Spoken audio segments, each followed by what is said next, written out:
et bienvenue à notre émission Aime l'été, jour 2 de cette nouvelle saison, notre marathon estival qui vous convie du lundi au vendredi entre midi et 13h à une suite de découvertes, d'activités, de rencontres fortes, intéressantes et passionnantes et parfois inusitées, des sujets variés ancrés aussi dans l'actualité, mais qui nous ouvrent sur des parcours étonnants, des réalisations qui ne manquent pas d'intérêt. Notre équipe de recherchistes est bien en selle pour vous dénicher de belles propositions tout au long de l'été. Ici Chantal Lavoie, soyez avec nous pour cette prochaine heure.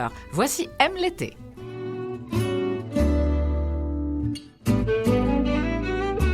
Et aujourd'hui, il sera question de sensibilisation aux AVC. Bien oui, c'est le mois de l'AVC, juin. Alors, on reçoit le docteur Fahed, neurologue et neuroradiologiste d'intervention à l'hôpital d'Ottawa, et on va tenter de reconnaître mieux les signes d'un AVC. Nous allons discuter également avec Camille Laforêt d'un organisme qui accompagne les personnes ayant subi un AVC et leurs proches dans le processus de réintégration à la vie quotidienne. Aussi, une enseignante franco-ontarienne qui a écrit un livre jeunesse qui a été sélectionné pour être utilisé dans un projet destiné aux salles de classe de français langue seconde. Et aussi une histoire très touchante qui pourrait faire l'objet d'un film, La petite fermette du mieux-être à Lamotte dans la région de Val-d'Or, qui est un refuge ou un sanctuaire pour les petits animaux en situation de handicap. Alors voici votre émission Aime l'été.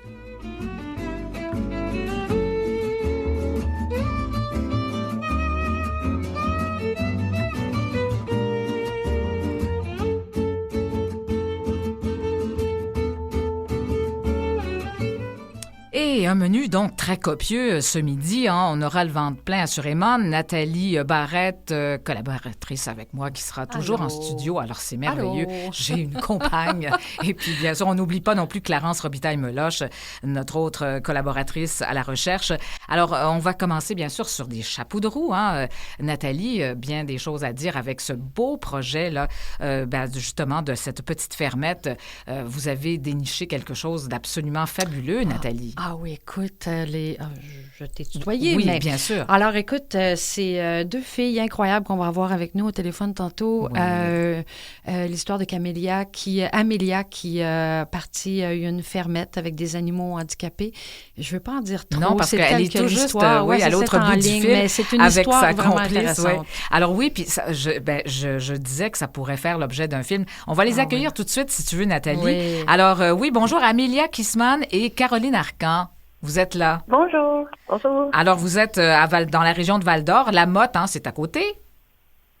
Et là, on est rendu à Champ-Neuf. On était à la Motte, mais on a déménagé à Champ-Neuf. Fait qu'on est encore dans la région de Val-d'Or.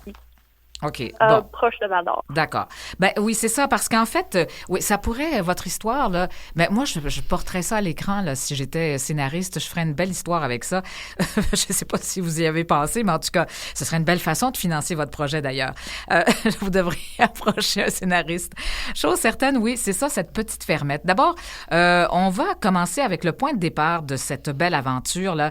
C'est quoi le point de départ, votre sensibilisation par rapport aux animaux handicapés? On parle jamais de ça. Ben, voulez-vous savoir comment ça a commencé? Je suis pas sûre de comprendre la question. Oui, c'est ça. Allez-y. Ben, c'est ça le point de départ de cette aventure-là. Comment ça a commencé? Ça a commencé il y a à peu près 5 ans, puis c'était vraiment juste une fermette pour moi. J'étais censée d'avoir 12 poules, puis c'était ça mon maximum. Puis, tu sais, avec le temps, je ramassais des vieilles poules. Les gens ils me disaient veux-tu ma poule? Sinon, je vais la tuer. Elle est vieille. Je ramassais des vieilles poules, je ramassais des canards en besoin, des canards qui vivaient vraiment dans des mauvaises conditions. Puis, tu sais, de plus en plus, je ramassais des rescues, puis non des poules pondeuses, puis des lapins de viande. Puis je me suis dit, hey, je peux commencer un sanctuaire, je peux venir en aide aux animaux en besoin.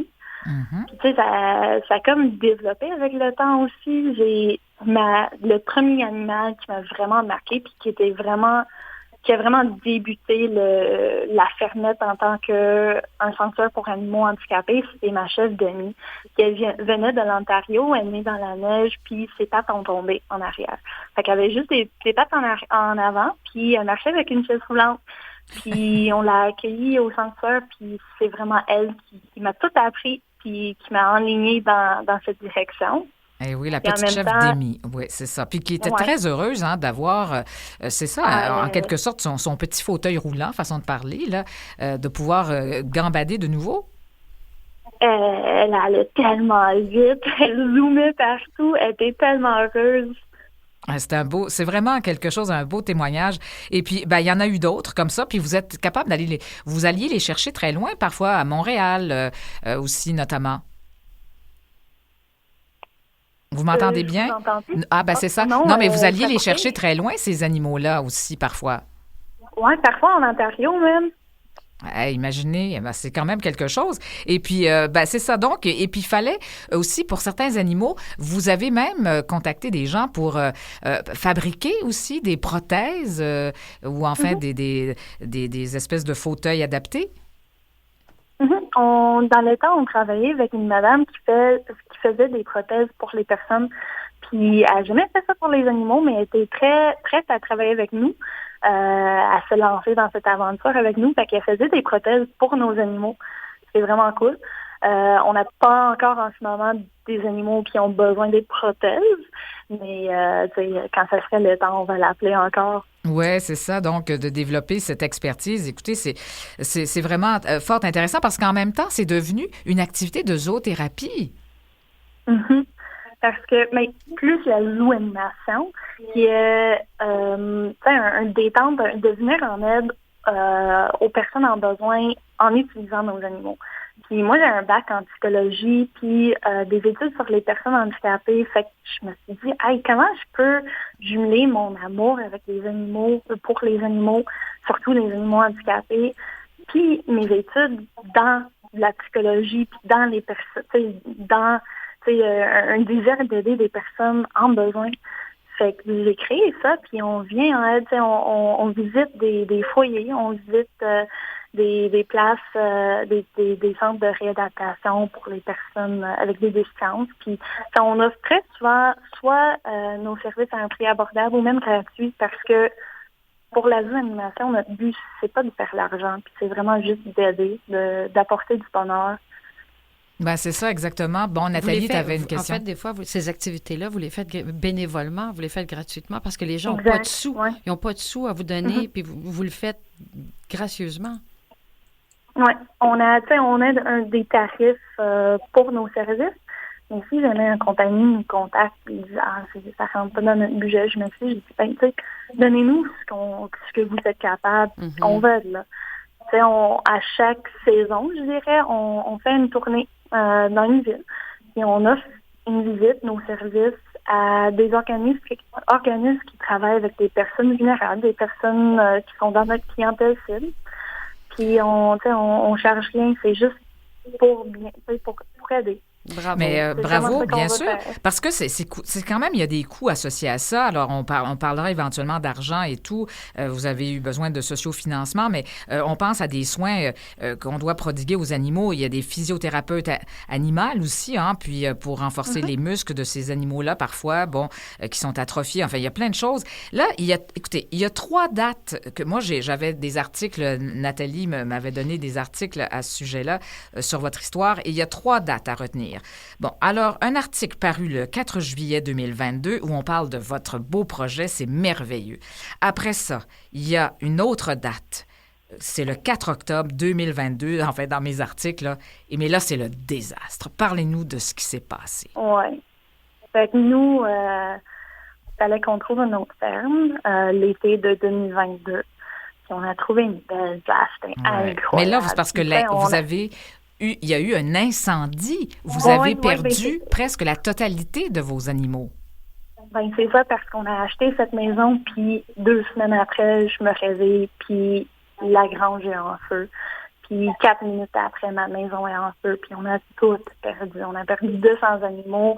Mon projet était à terre. J'avais plus rien. Mais tu t'es retroussé les manches. Tu as travaillé fort, Amélia. Tu as travaillé fort. Puis tu t'es dit que tu ne pouvais pas laisser tomber ce projet-là parce que c'était ton projet de vie. Il y avait un petit moment après l'incendie où j'ai pris un petit pas de recul, mais ça a pris 2 mois. Puis après ça, je peux pas lâcher ça. J'ai fait une visite à l'hôpital de Malartic, puis avec quelques chefs, il me restait 20 chefs.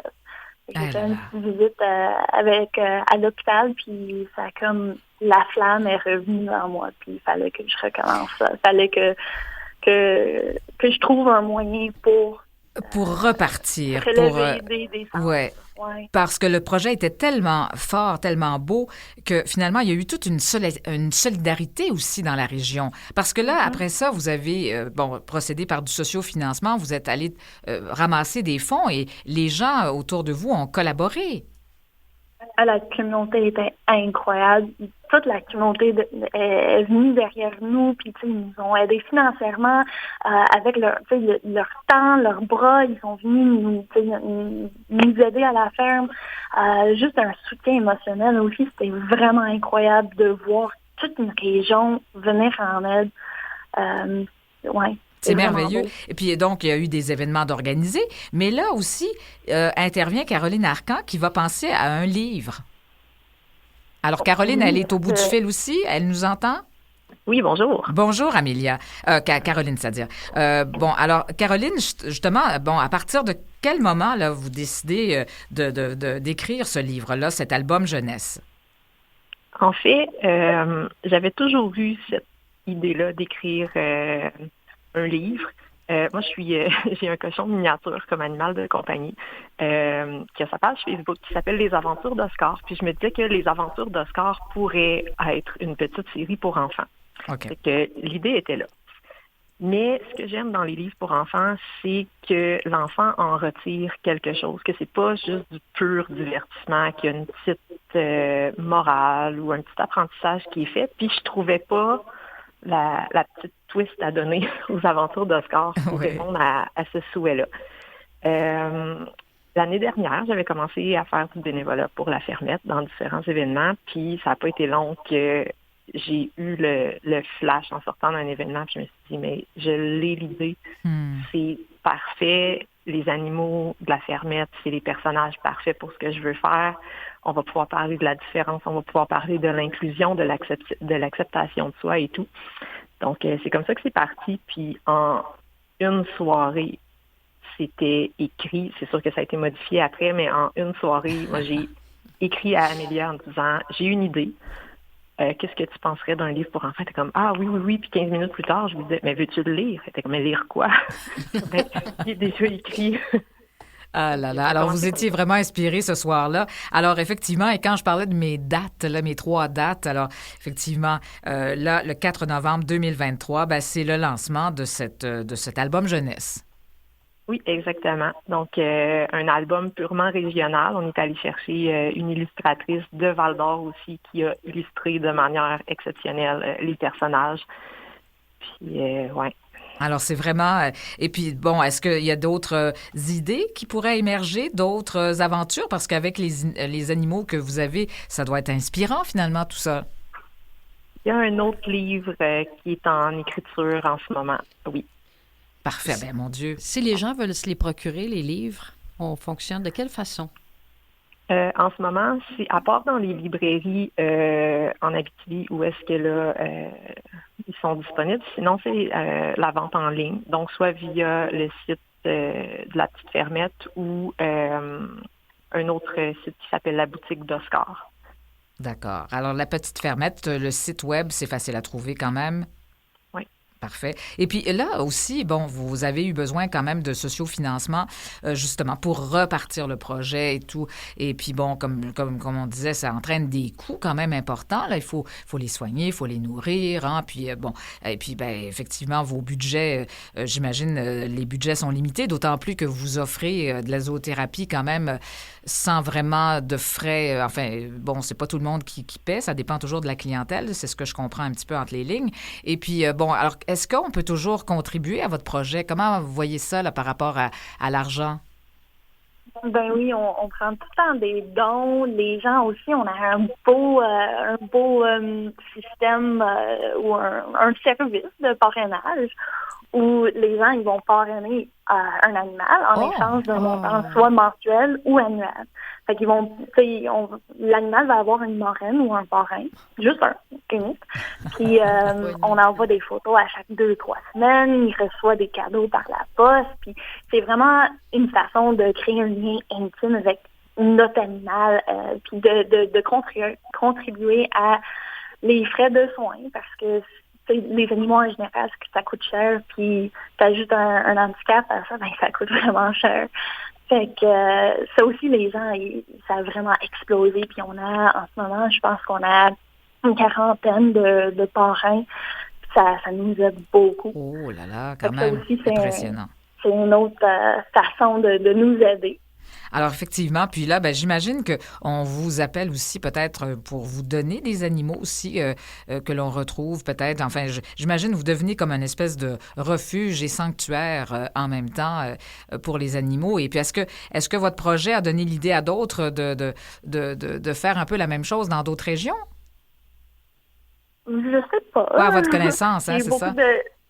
Ouais, il y a beaucoup de gens qui sont encouragés ou motivés par notre projet, mais je ne sais pas si ça a inspiré quelqu'un de starter un autre sanctuaire. Mais en tout cas, chose certaine, vous avez quand même réussi dans un premier temps à recueillir quand même pas mal d'argent, et puis avec tous les dons que vous avez eus pour vous relancer. Et puis là, vous aviez perdu presque la totalité de vos animaux. Vous avez quand même récupéré votre petite chèvre. Est-ce que Demi est toujours vivante? Non. Elle n'est pas bon. Mais évidemment, tous vos animaux ne sont pas nécessairement en situation de handicap, là, entre guillemets. Là. Ça se peut qu'il y en ait qui tout simplement peut-être des... parce que ça peut être même au niveau de la santé mentale, je disais ça, là. Oui, c'est pas juste physique, hein, apparemment. Oui, on a quand même des critères pour accepter un animal à notre sanctuaire, parce que sinon, on a des demandes à chaque semaine pour prendre des animaux, puis on est quand même limité en espace, puis aussi en sous, étant un OBNL. Mais on prend des animaux handicapés, des animaux en besoin, en situation d'urgence, des animaux avec des problèmes de comportement, des animaux malades ou blessés. Fait que, les autres, on va soit les essayer de trouver une bonne famille via notre communauté, ou c'est ça. On essaie de les aider, de les guider à trouver une bonne famille, mais on peut pas tout prendre. Non, c'est ça. Vous pouvez les relocaliser finalement, parce qu'il y a des animaux aussi qui peuvent, en fait, vivre de l'anxiété. On le sait. C'est vraiment, c'est de plus en plus documenté d'ailleurs. Mais chose certaine, en tout cas. Bref, alors puis évidemment quand vous avez comme votre petite chèvre Demi, évidemment à l'époque c'était magique aussi, hein, parce que c'était, on s'attache encore davantage quand on voit ces animaux qui, finalement, ont une situation de handicap. C'est très particulier aussi, le rapport que les gens développent avec ces animaux-là, bien entendu. Alors, écoutez, c'est un beau projet, puis je vous le dis, là, on ferait un beau film avec ça. Oui. Je le répète. En tout cas, mais les deux, là, vraiment, c'est un beau projet. Et puis, on attend peut-être un autre album, là, de la part de Caroline Arcan. Et puis, Amélia, continuez votre beau travail. Et puis, en tout cas, j'espère que ça va faire des petits un peu partout, là. Parce qu'évidemment, il y a bien des... Hein, le Québec est grand. Alors, les besoins, j'imagine, sont grands aussi de ce côté-là. Alors, écoutez, je vous souhaite une bonne journée et continuez à faire votre beau travail. Merci et puis, à vous deux. Merci à vous deux. Merci beaucoup. Hein? Merci. Bonne journée. Merci. Bonne journée.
Eh bien donc, on poursuit avec Aime l'été et on passe au fond d'un livre à l'autre jusqu'à un certain point parce que là, on va parler effectivement d'une autre belle aventure, hein, Nathalie, avec une enseignante franco-ontarienne qui a écrit un livre parce qu'elle trouvait qu'il manquait de livres destinés aux enfants en apprentissage de langue seconde. Alors, on va lui parler tout de suite, si tu veux bien. On accueille Céleste Courtz. Bonjour!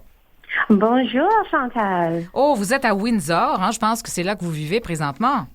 Oui, j'habite à Windsor. Bon, parfait. Et puis, vous avez grandi à Tecumseh, en Ontario, et vous avez passé une grande partie de votre vie dans l'enseignement, finalement. Vous avez enseigné une bonne partie à la maternelle, et là, vous êtes professeur de primaire.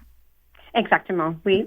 Bon. Ça fait 15 ans depuis que j'enseigne. Ah là là. Et puis là, bien évidemment, vous venez de tomber en vacances, façon de parler, ou presque, là. C'est presque terminé pour vous, hein? 2 jours de reste. Eh oui, c'est bien. Alors, vous allez pouvoir vous reposer. J'imagine que des petits du primaire, hein, ça bouge. J'imagine que ça bouge plus qu'avant. Qu'en pensez-vous? Oh, bien sûr, oui. Jusqu'à un certain point, oui, c'est ça. Bon, alors je sais pas si vous remarquez de grands changements dans les enfants d'il y a 15 ans versus les enfants d'aujourd'hui, mais enfin, j'imagine que, bon, vous pourriez en dire long là-dessus. Eh bien, en fait, on vous accueille parce que, bon, oui, c'est vrai, vous êtes une enseignante de français langue seconde. Alors ça, on pourrait parler, bien sûr, aussi de la situation de la langue française à l'extérieur du Québec. Bien entendu, vous avez, j'imagine, votre opinion là-dessus. Mais on va juste situer aussi, dans un premier temps, le fait que vous avez eu le goût, vous aviez toujours eu le goût de la lecture, mais vous avez eu le goût d'écrire un livre parce que vous trouviez effectivement qu'il manquait de livres destinés à des enfants en apprentissage de langue seconde. Oui, exactement. Alors, comme vous avez mentionné, ma carrière, c'est l'enseignement, mais ma passion était toujours d'être auteur. J'espère que la participation de mon livre au FSL-GRE va me permettre à plus grand nombre de personnes d'acheter mon livre. Oui, parce qu'en fait, il faut le dire, vous avez été sélectionné votre livre a été sélectionné parmi 30 titres, hein, et au total, on en choisissait 8 pour justement, être diffusé dans les écoles comme ça pour la langue seconde, l'apprentissage de langue seconde. Alors, c'est pas rien quand même. Non, exactement. Alors, oui, j'ai hâte. Je suis si reconnaissante que mon livre a été sélectionné et que des enfants du monde entier vraiment puissent partir à l'aventure avec Coralie. C'est ça, parce que on fait, c'est on va dire le titre, hein, oui, de ce livre, Les aventures de Coralie la coccinelle, le voyage dans l'espace. Enfin, vous êtes vous-même une grande voyageuse, alors ça vous a inspiré. Et j'adore voyager. Je suis vraiment globe-trotteuse. Alors, ça faisait partie de cela, mais pour moi, c'était que j'ai écrit mon livre en 2021 alors que j'étais en congé de maternité. J'ai été inspirée en berçant ma fille pour qu'elle s'endorme au soir et j'ai imaginé toutes les aventures qu'elle vivrait en grandissant. Ah, c'est ça. Donc, c'est en racontant des histoires à votre fille que vous avez eu l'idée forcément d'écrire la vôtre. Et puis, mais c'est ça. Donc, c'est un livre destiné aux écoles d'immersion. Mais là, c'est vraiment le lancement, c'est-à-dire à partir de l'automne, là, ça va être partout à travers le Canada, hein? Oui, exactement. Alors, j'ai hâte pour ça. Et c'est destiné à des enfants de quel âge? Vraiment à l'âge de 3 à 7 ans. D'accord. Et puis, c'est à peu près, c'est l'âge de vos enfants, des enfants à qui vous enseignez finalement. Exactement, oui. Alors, la maternelle jusqu'à la première année, je dirais, spécialement pour les écoles d'immersion. Les écoles francophones seraient plutôt pour les plus petits, 3 ans et 4 ans. Et en fait, vous disiez que les livres qui vous étaient accessibles, parfois le vocabulaire était un peu compliqué. Vous trouviez que c'était un peu trop difficile parfois pour des élèves en apprentissage de langue seconde? Exact. Alors, mon livre contient un vocabulaire plus simple, mais il aborde également les attentes du programme d'études de la maternelle et de la première année pour l'Ontario. Oui, c'est ça. Donc, alors, c'est un projet, à la base, là, ce projet-là, qui, vous avez été, comme je le disais, sélectionné dans le cadre d'un projet qui existe aussi aux États-Unis, apparemment. Oui, le concours mondial pour français langue seconde, c'est débuté juste avant l'année scolaire de 2018-2019, mais c'était inspiré par les travaux de Parnid Rip aux États-Unis. OK, donc par rapport... en fait, est-ce qu'il y a des critères très spécifiques à respecter? Oui, alors, ils doivent avoir été écrits à l'origine en français. Le texte doit être accessible aux apprenants de français langue seconde et il doit être facile de l'acheter. Alors, ça, c'était les 3 critères pour les livres. Alors, j'imagine, c'est Nathalie, alors j'imagine que vous avez lu votre livre à vos étudiants. Quelle a été leur réaction? Oh, ils ont bien aimé partir à l'aventure avec Coralie. Puis aussi, c'était, comme j'ai mentionné, le vocabulaire est simple. Alors, c'était facile à suivre. Puis, ils pouvaient participer, puis aussi comprendre. Et ça, c'est vraiment l'importance quand on est en immersion. On veut que les élèves puissent comprendre ce qu'on les lit. Alors, ils pouvaient dire, oh, je m'appelle, oh, je sais, bonjour, je m'appelle. Je peux compter à rebours. Je connais les nombres. Je connais les couleurs. Ou je comprends petit et grand. Alors, pour moi, ça, c'était spécial parce qu'ils ont compris et je voulais cela. Oui, et puis ça vient, je pense, avec aussi des activités pédagogiques dans le cadre de ce livre aussi. Oui, alors, ce que j'aime à propos du programme, c'est qu'il y a un espace sur le site web pour des ressources collaboratives. Alors, c'est un endroit où les gens peuvent partager le matériel qu'ils ont créé pour accompagner les livres. Ah, ben c'est bien, c'est bien. Alors, et puis là, donc, on peut, se procurer, évidemment, les enseignants savent où se procurer le livre, mais enfin, on va sur, est-ce que vous avez un site web? Oui, mon lien, c'est coralielacoccinelle.com. Ah, merveilleux. Eh bien, Céleste Courtz, alors on retient le titre du livre, Les aventures de Coralie, la coccinelle, le voyage dans l'espace. Alors, très intéressant. Et puis, ce beau projet, puis on espère que vous allez être inspiré de nouveau. Merci beaucoup, je l'apprécie. Alors, ça a été un plaisir de vous recevoir et je vous souhaite une bonne journée. Merci, pareillement. Merci beaucoup.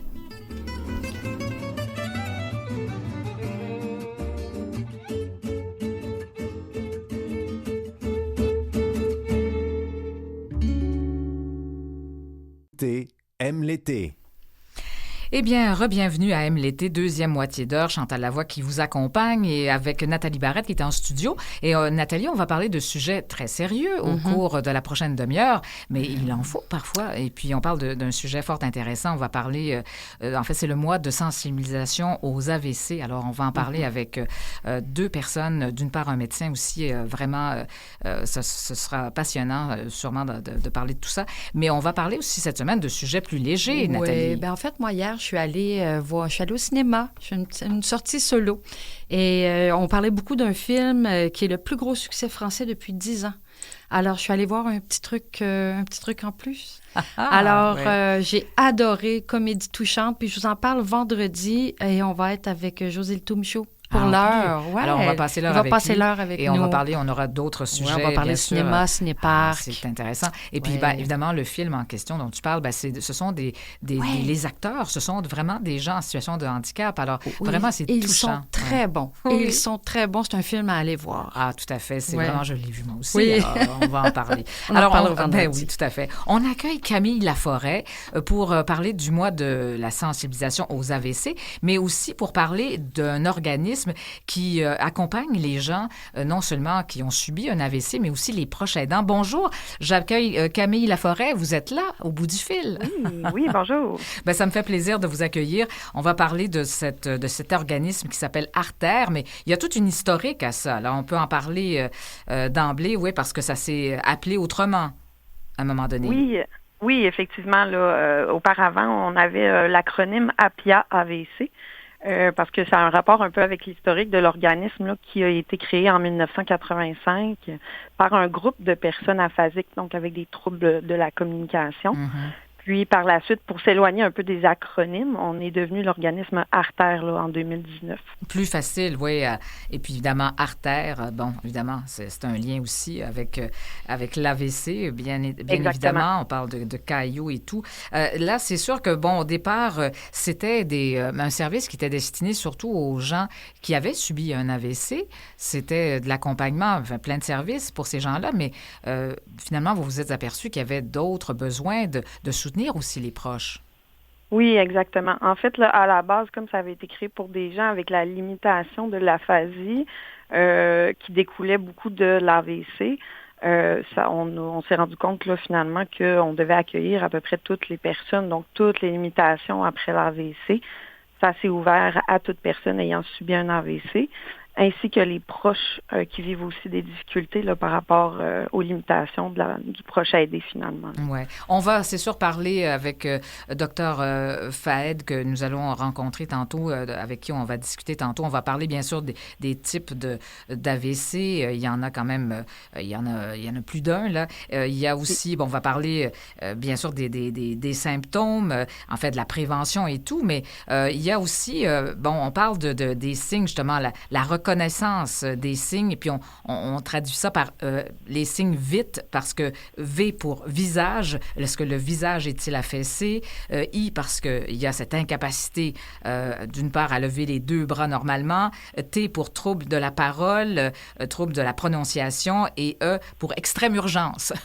Pour là, t'appelles le 911. Alors, c'est ça. Donc, à la fois, vous êtes, j'imagine, un organisme aussi qui sensibilisait les gens à cette reconnaissance des symptômes. Oui, absolument. En fait, là, dans mon travail aussi, il y a une portion là, d'aller faire la promotion de l'organisme pour aller aussi sensibiliser et éduquer la population aux signes. L'acronyme VIT, ça englobe vraiment plusieurs signes là, au niveau de l'AVC, mais c'est super important parce que la prise en charge doit être très rapide. On a du chemin à faire encore là, au niveau de la sensibilisation au Québec, mais de plus en plus, là, on voit des améliorations dans les services et tout ça. C'est ça. Donc, alors, parlez-moi justement le type de service que vous offrez. D'abord à des gens qui ont subi un AVC, puis après ça, aux proches, là, comment ça se passe? Oui, exactement. Donc, nous, finalement, comme organisme, on arrive en phase, là, au niveau du cheminement après l'AVC, en phase de réintégration sociale. Donc, des fois, parfois, quand les gens passent par la réadaptation après un AVC, ils ont une équipe de professionnels pour la réadaptation. Et ensuite, quand il y a un retour à domicile, nous, nos services arrivent là. Donc, au niveau des services qu'on offre, c'est de la stimulation des acquis principalement. Là, on a 3 volets. On a des ateliers de stimulation des acquis, des activités sociales et des programmes de formation et d'information. Les objectifs principaux des ateliers de stimulation, c'est vraiment pour les gens qui ont subi un AVC, c'est pour continuer de stimuler leurs acquis après la réadaptation. Quel genre de spécialiste se joint à vous pour finalement pour offrir ces services? En fait, dépendamment des ateliers, on en a plusieurs. Certains ont été créés avec des équipes de professionnels. Donc, je vous donne un exemple. Là. On a un atelier qui s'appelle Parlure, qui est spécifiquement pour les personnes aphasiques. Ça a été créé vraiment avec une équipe d'orthophonistes de l'Université Laval pour qu'on puisse offrir en milieu communautaire des ateliers de stimulation de la communication et du langage. C'est un exemple. Donc, on a aussi des ateliers de stimulation cognitive, on a des ateliers d'activité physique. Donc, en collaboration avec un autre organisme, nous, on a des kinésiologues qui viennent donner cet atelier-là pour un groupe de personnes dans notre organisme. Donc, c'est vraiment beaucoup de collaboration là, qu'on fait. Exactement. Puis, bon, j'imagine que c'est offert, on peut... quand on arrive à l'hôpital, finalement, j'imagine que l'hôpital fait le lien entre votre organisme et les soins que l'on donne quand on est à l'hôpital. Exact. Les liens, on les travaille beaucoup. Par contre, on est bien là au niveau de la capitale nationale, donc à Québec, là, on a vraiment des liens très proches avec les infirmières pivots là, en neurologie, en trajectoire neurologie. Donc, eux, ils peuvent nous référer certaines personnes avec leur consentement pour qu'on puisse faire le suivi avec ces personnes-là.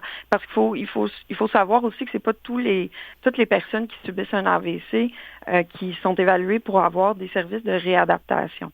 parce qu'on a un bon lien aussi avec l'Institut de réadaptation en déficience physique de Québec, qui eux aussi peuvent nous référer des gens, mais il y a des gens qui quittent l'hôpital directement en retour à domicile. Et là, il y a un petit gap de service. Là, les gens, ils sont un petit peu pris au dépourvu avec ça. Ils ressentent quand même des changements. Ces gens-là. Ouais. Exactement. Et pour avoir été moi-même proche aidante pendant 4 ans, quelle aide vous apportez justement aux proches? Je sais à quel point c'est difficile de voir les personnes qu'on aime qui souffrent, qui sont malades. Alors, quelle aide vous leur apportez à ces gens-là, aux proches? Donc, on a ouvert là, cette année un service de répit. Ce service-là, en fait, ça va être des blocs de 4 heures où est-ce qu'un intervenant peut aller directement quitter, en fait, le domicile avec la personne qui a subi un AVC et le proche aidant peut vaquer, lui, à ses occupations. C'est un des services qu'on a, entre autres. Sinon, on a une activité de proche aidant où est-ce que tout proche aidant là, d'une personne ayant subi un AVC peut participer. Ce qu'on remarque beaucoup, c'est un besoin d'échanger entre eux aussi. Oui, effectivement. Donc, on tient toujours cette activité-là. Et ensuite, on a des rencontres d'information que quelques fois par année, là, on invite des professionnels et les proches aidants peuvent participer à ces rencontres-là. Donc, c'est différentes rencontres, là, des thèmes différents à chaque fois pour informer là, les proches aidants sur certaines choses. Je vous donne un exemple. On avait une comptable fiscaliste cette année qui est venue présenter les différents crédits d'impôt disponibles pour les personnes proches aidantes et les personnes en situation de handicap. Alors, j'imagine que vous parlez aussi beaucoup de prévention, bien sûr, d'hygiène de vie. On Exactement. dit que, bon, est-ce que vous remarquez une différence, par exemple, entre les femmes, les hommes?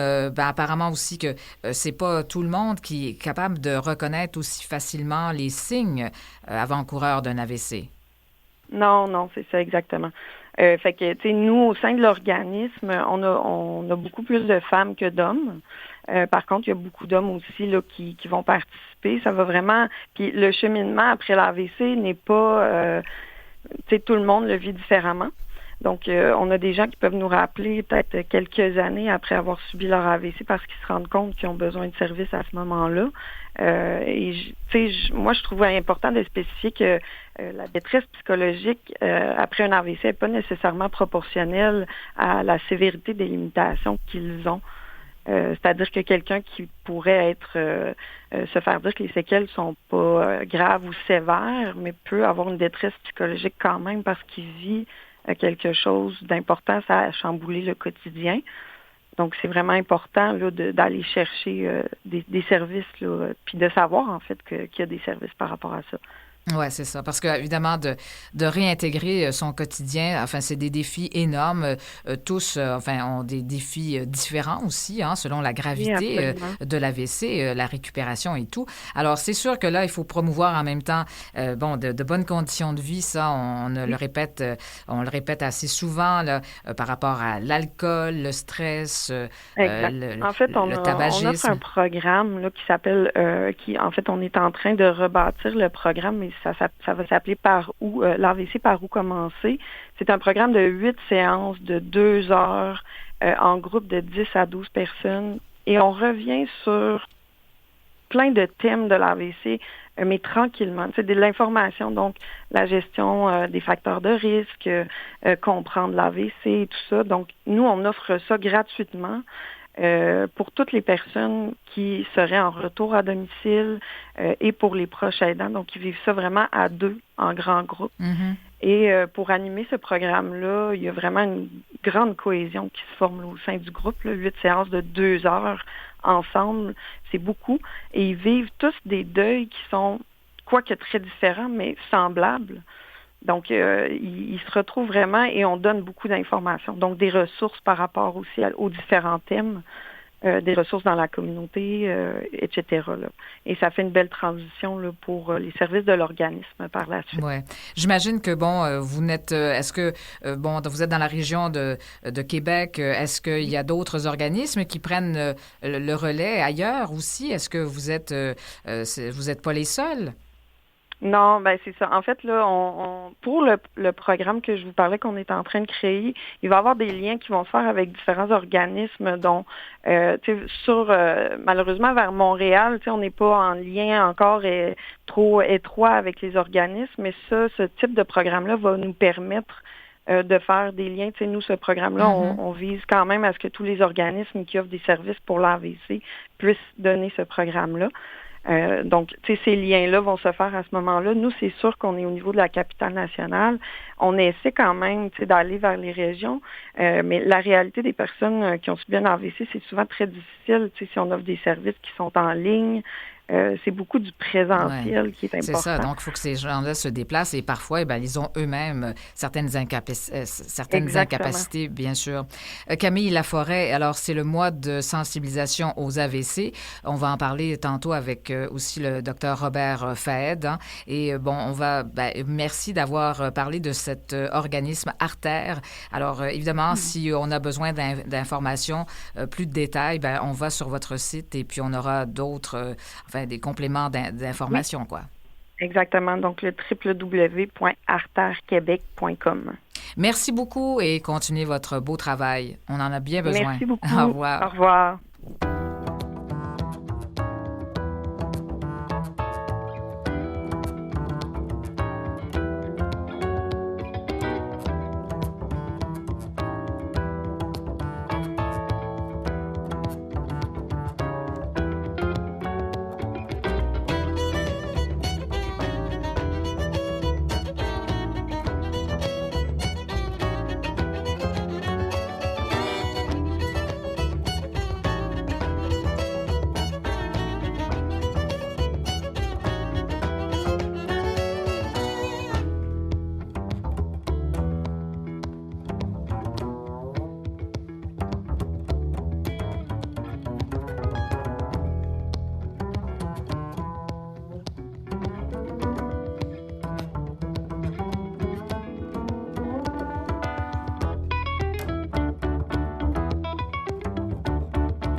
On accueille maintenant Robert Fahed pour parler justement d'AVC. C'est un grand spécialiste neuroradiologue d'intervention à l'hôpital d'Ottawa, neurologue bien sûr.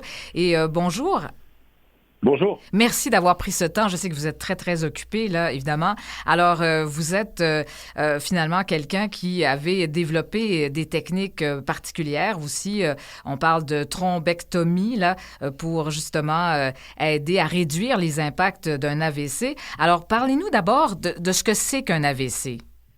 Alors, AVC, ça veut dire accident vasculaire cérébral. On peut aussi dire ACV, accident cérébral vasculaire. Mm-hmm. C'est un groupe de maladies qui se caractérise par un problème en lien avec les vaisseaux du cerveau. C'est le plus souvent une artère du cerveau qui se bouche à cause d'un caillot sanguin.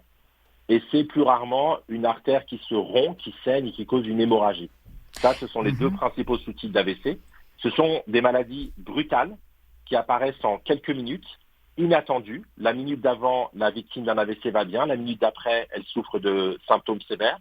Ce sont des maladies qui sont urgentes où chaque minute compte parce que chaque minute qui passe, quand quelqu'un fait un AVC sans traitement, c'est une chance accrue de décéder ou de finir avec des séquelles permanentes. Donc, ce sont des urgences médicales absolues. Alors, vraiment, c'est parmi les principales causes de décès et d'incapacité. Il y a différents types d'AVC, Dr. Fahed.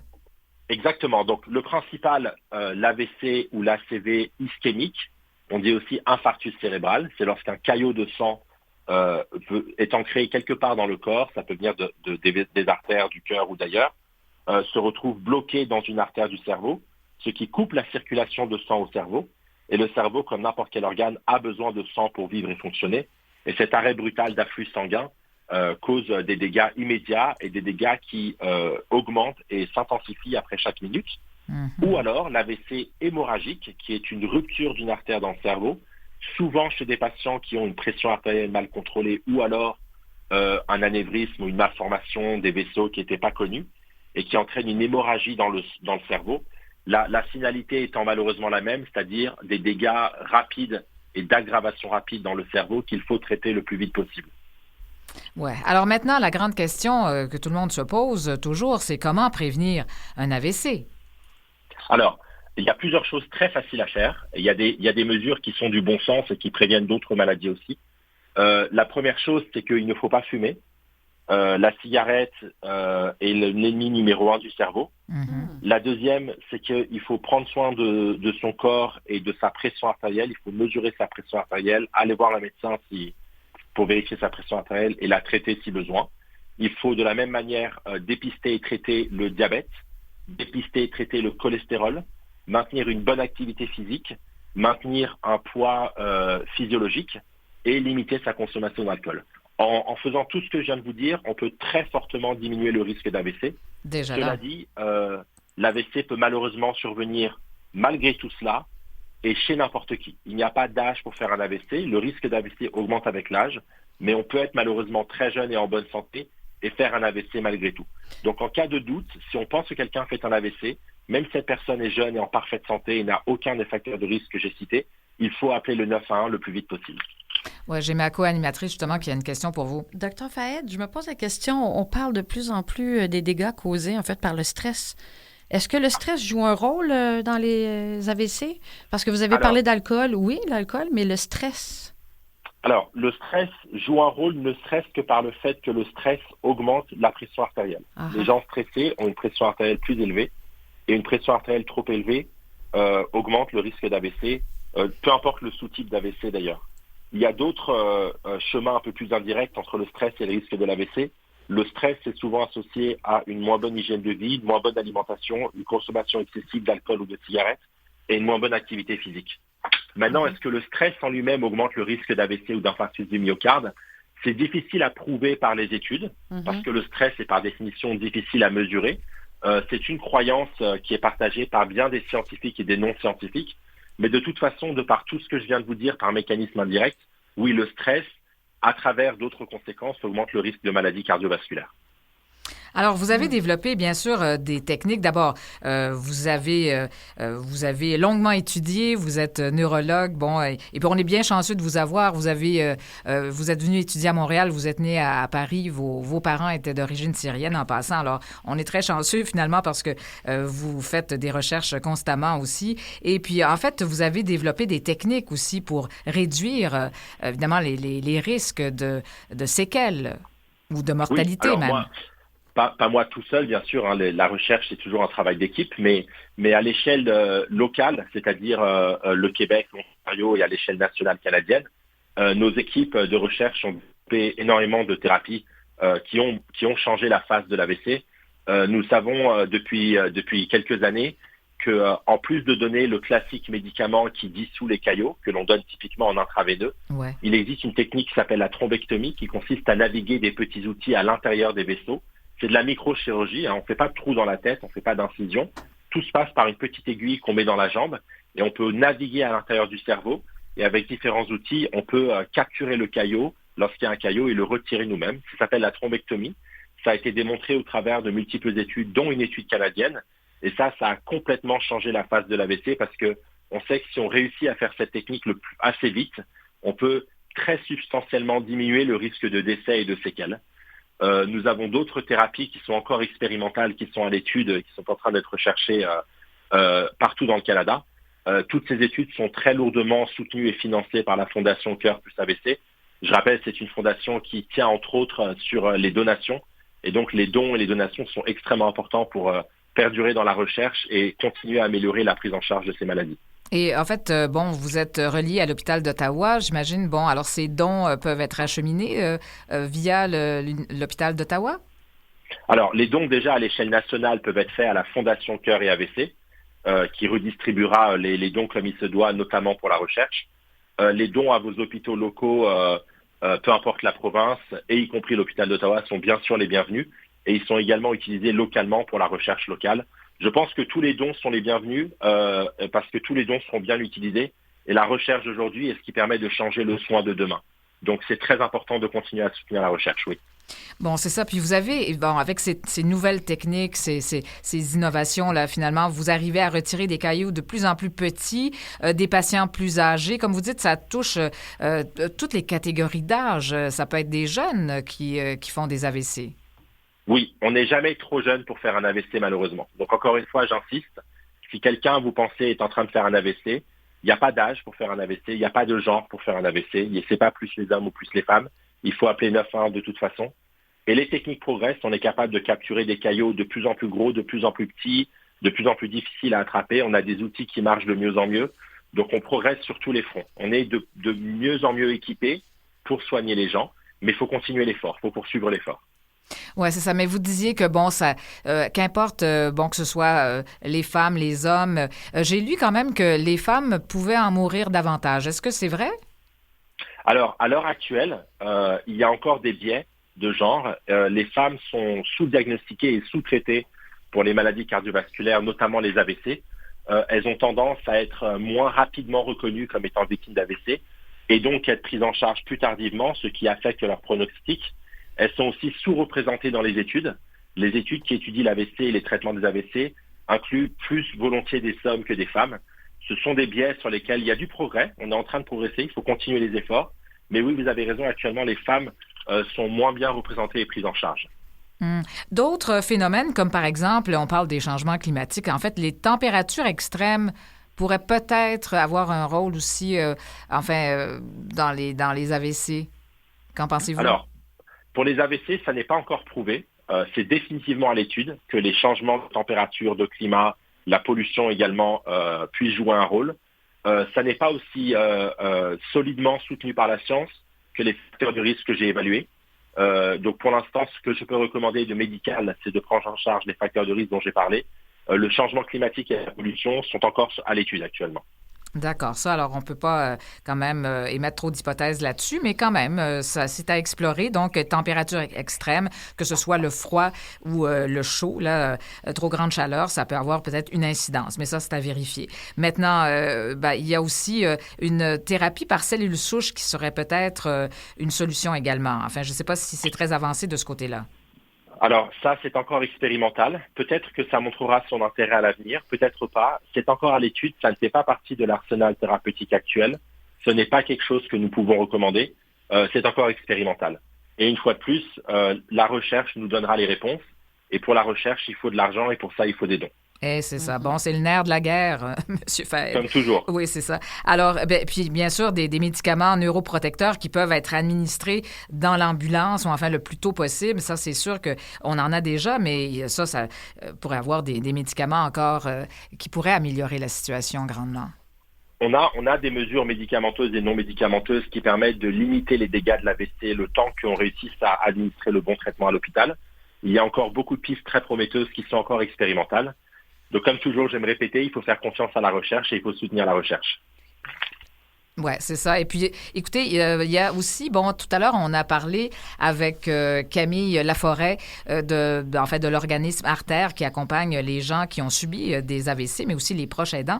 Mais on parle aussi de la campagne VITE, c'est-à-dire VITE, là, c'est un acronyme, bien sûr, l'acronyme, alors V pour le visage, les symptômes là, qu'on doit reconnaître. Parlez-nous-en.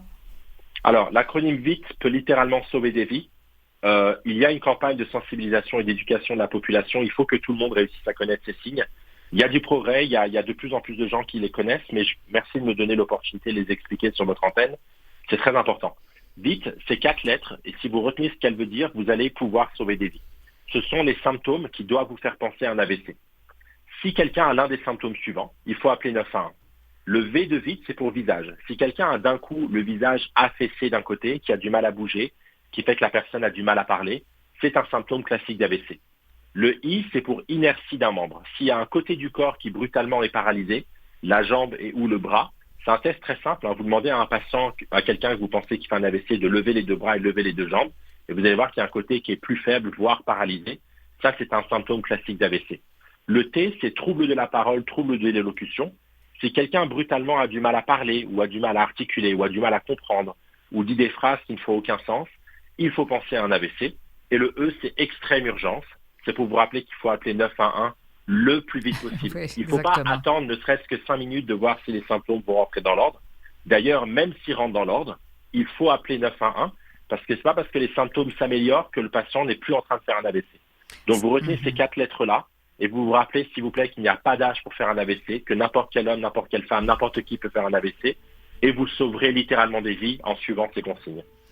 Docteur Robert Fahed, ça a été vraiment un plaisir. Merci d'avoir encore une fois pris ce temps précieux pour nous parler de tout cela. Alors, le mois de sensibilisation aux AVC, évidemment, on va tâcher d'en reparler. Mais en tout cas, merci d'avoir pris ce temps et puis bon succès dans toutes vos démarches et dans vos recherches. Merci, bonne journée, au revoir. Merci.